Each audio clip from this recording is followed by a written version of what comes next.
Hi everyone, it's Eva Pietrzak here from Abundant Results Coaching, and today I'd love to talk to you about 2 tips how you can earn more in your business without adding the unnecessary hassle. In fact, maybe even scrapping some working hours, which I'm a big fan of. If you haven't met me before, everything that I teach is all about scaling to 6 and 7 figures with greater work-life balance. So today's session is going to help you a lot if that's your next goal. Now, one of my clients asked me a week ago in our client session. She asked me, Eva, I'm doing a lot. Like taking so many actions. I'm learning so many strategies. I'm doing so many activities in my business. And yet my income is not growing. What am I supposed to do? What can I do? And I thought for a little while and I just asked her a few questions. Number one, I asked her, how much per day how much per day do you devote to money producing activities? And what I mean by money producing activities is selling. So how much per day do you spend on sales calls, prospecting, inviting people to sales calls, actual having those sales calls, inviting people, sharing with them how you can help them with your product or service, inviting them to purchase, following up. And she thought for a little while and she said, well, not that much. And I remembered when I started my business, one of the first people that I met was a business strategist or a sales trainer.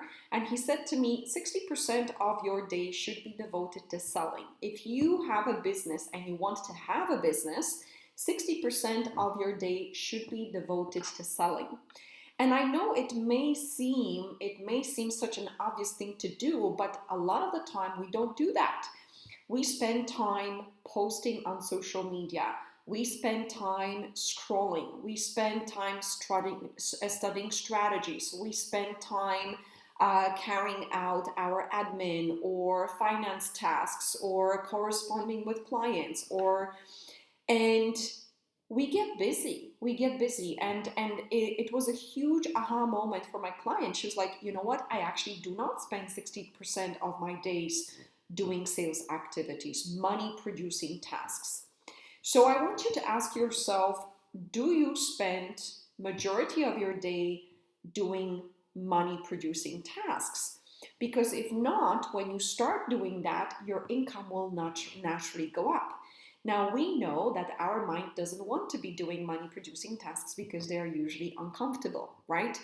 But the first principle of business is you've got to be paying attention and you've got to be spending time doing what makes money in your business. So unless, for most coaches, this would be conversations with potential clients, asking them about themselves, finding out if you can help them with your product or service, and enrolling them as clients. Prospecting, selling, conversations, following up. If you are a network marketer, maybe your videos on social media would also be considered money producing because you would be giving call to action, inviting people to buy your product or maybe book a call with you.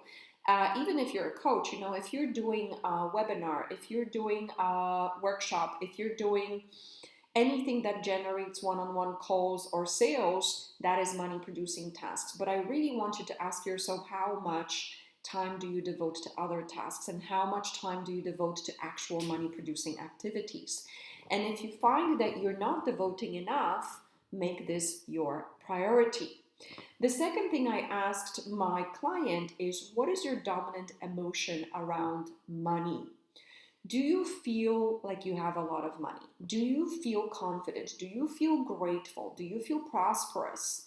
Do you feel at ease around money? Or do you feel worried, anxious, uncertain, or maybe even fearful?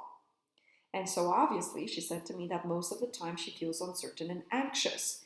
And I said to her, listen, how you feel about money represents your mental state around money It shows you the type of beliefs that you have around money that are right now making your mind repel money from you. Now, pay attention to what I said. I didn't say it's your fault and you're repelling money on purpose. No, I said if you're feeling non productive emotions around money, regardless whether you have just the reason for it, if you're feeling negative emotions around money, your mind repels money. So, for instance, one of my other clients, she is going for 50,000 per month, and she had a dominant emotion of guilt around money. And that was because maybe a few times she had to ask someone to help her to lend her money for paying off her mortgage. And she felt like she's a bad person borrowing money. And doesn't matter how much work she was putting in her money generating activities, how many affirmations she was doing, because she had that dominant emotion festering in her subconscious mind, it was creating more reasons to feel guilty around money or more reasons to feel off around money. And when we helped her clear that negative emotion of guilt around money, suddenly she started receiving a bunch of new clients. So you may not even know, but your dominant emotion around money may be indicating that the way your mind is wired around money may be attracting money to you. So attracting money generating activities, sales, attracting new business partners, or repelling that from you.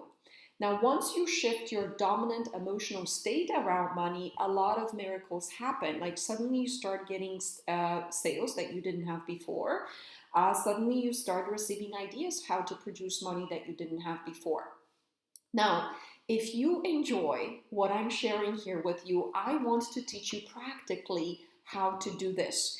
And for that, we have a special free workshop coming up starting this Monday, 20th of March. It's a 5-day free workshop, 1 hour per day only, and 15-minute homework every single day to implement this material, teaching you step by step mindset and strategies to scale to 6 and 7 figures with greater work-life balance. And in the first session, we're going to talk about how to change your dominant emotional state around money.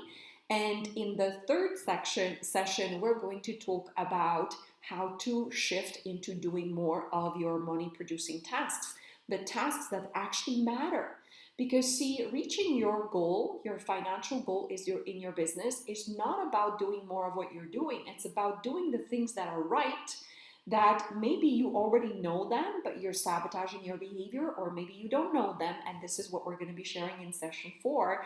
What do you do in order to reach 6 and 7 figures with greater work-life balance? And I know this workshop is going to be so life-changing. If you have been to one of our workshops before and you may be like thinking, oh my God, but what if am I going to listen to the same things? Don't you worry about this. Every single workshop is different because I am in a different energy and I have much different awareness than I had before.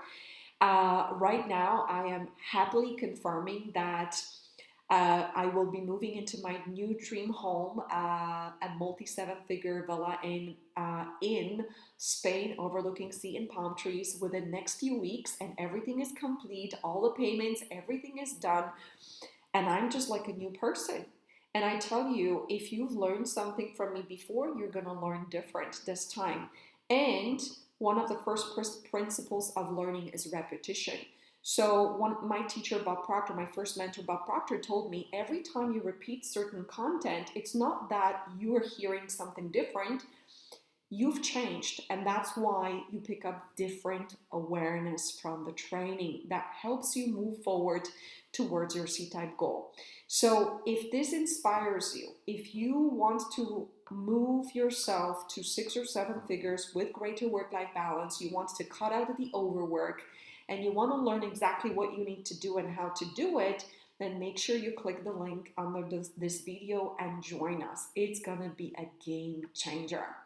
Thank you so much for watching. I hope this has been of value to you. You will implement, and I will see some of you in our workshop. Take care.